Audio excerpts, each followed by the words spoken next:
What if I told you that one of history's greatest emperors may have also been one of its most destructive? For nearly 1500 years, Emperor Justinian has been celebrated as the ruler who restored the glory of Rome.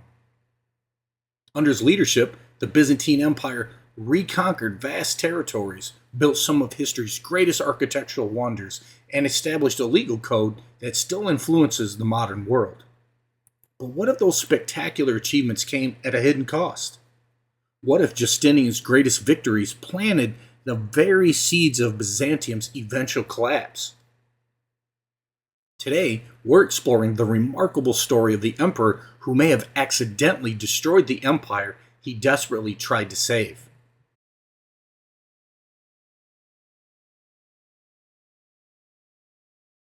History often remembers rulers by what they built, conquered, or accomplished during their lifetimes. Few monarchs embodied those achievements more completely than Emperor Justinian I. When Justinian assumed the Byzantine throne in 527 AD, he inherited an empire that was politically stable, economically prosperous, and militarily experienced. Constantinople stood as the wealthiest city in all of Europe. Its treasury was full, and its armies had spent decades adapting to the changing nature of warfare. To Justinian, however, this was not enough. He believed that he had been chosen by God to restore the Roman Empire to its former greatness. Lost provinces would be recovered. Roman law would be recognized. Christianity would be strengthened. Magnificent monuments would proclaim the empire's glory for generations to come. And for nearly 40 years, Justinian pursued that vision with relentless determination. By almost every traditional measure, he succeeded. Yet beneath these extraordinary accomplishments, deeper problems were quietly emerging, problems that would outlive the emperor himself. To understand Justinian, we first need to understand the world he inherited. Although the Western Roman Empire had fallen in 476, the Eastern Roman Empire, what historians now call the Byzantine Empire, remained very much alive. Its capital at Constantinople controlled vital trade routes between Europe and Asia, possessed a sophisticated tax system, and benefited enormously from the agricultural wealth of Egypt and Anatolia. The empire's economy depended upon three interconnected pillars. First was agriculture, especially the immense grain production of Egypt. Second was international commerce flowing through Byzantine ports that connected the Mediterranean with Asia. Third was an efficient tax system capable of converting that prosperity into government revenue.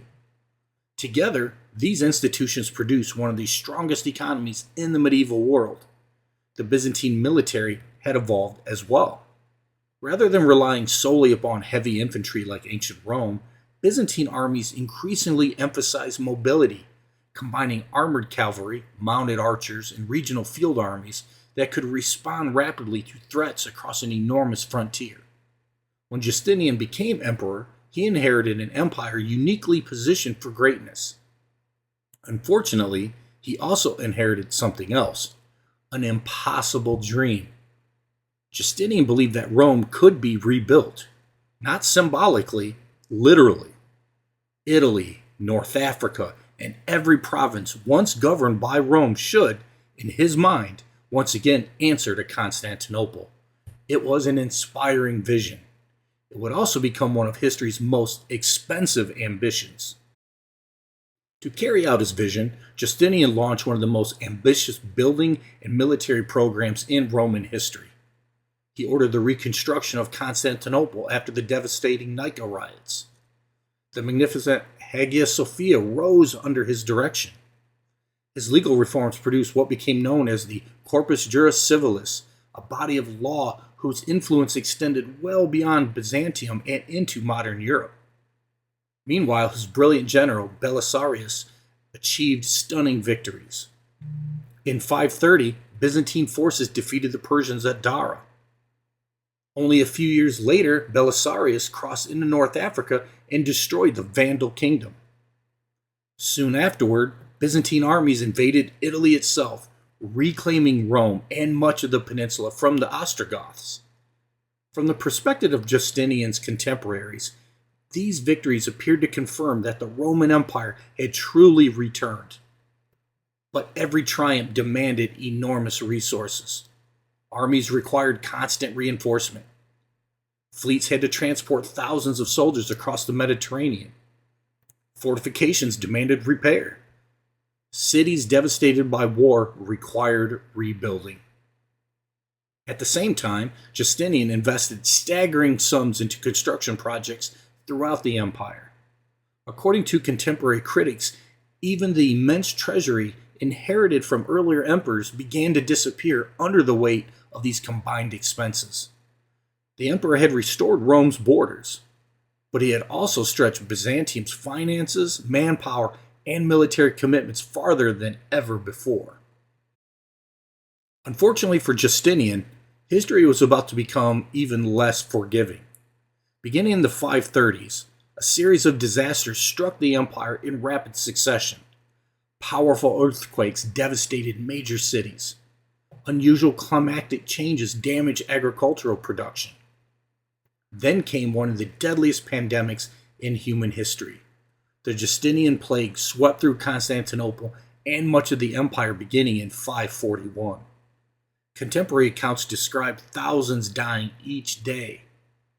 Modern estimates suggest that between 20 and 30% of the empire's population may have perished. The consequences extended far beyond the tragic loss of life. Fewer farmers meant reduced agricultural production. Fewer taxpayers meant declining government revenue. Fewer recruits meant weaker armies. Yet Justinian's military commitments remained unchanged. His wars continued. His rebuilding continued. His imperial vision never wavered.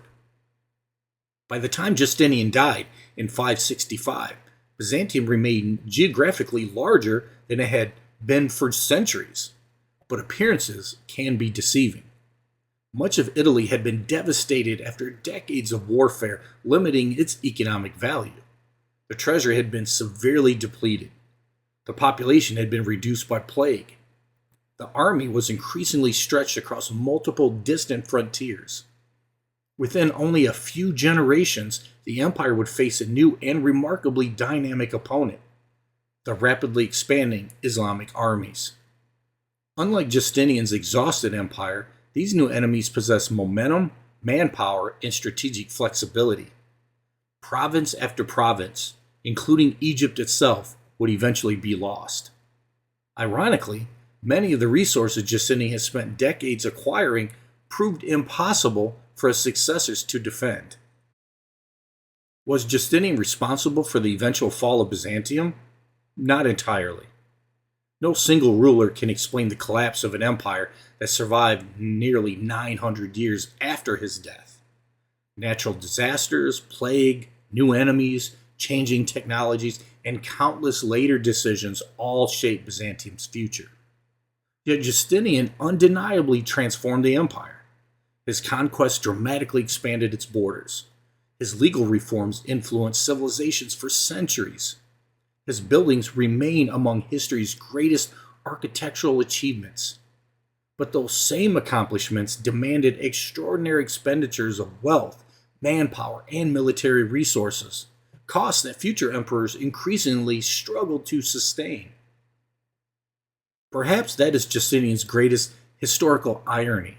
He achieved nearly everything he set out to accomplish. He restored much of Rome's lost glory. Yet, in doing so, he may have also weakened the very empire he hoped would preserve that glory forever. History rarely offers simple heroes or villains. Instead, it reminds us that even history's greatest victories often carry consequences that only later generations can fully understand. Thank you so much for watching. If you enjoyed this episode, I'd appreciate if you would like the video, subscribe to History with Michael Stroud, share it with someone who enjoys history, and leave a comment below. Every like, comment, and share helps more people discover the channel and allows me to continue bringing these stories to life. I release new history documentaries every Tuesday, Thursday, and Sunday, so be sure to click the notification bell so you never miss a new episode. For more historical articles, speaking information, my latest research, and my books, please visit michaelgstroud.com. Until next time, history matters because people matter. I'm Michael Stroud, and I'll see you in the next episode.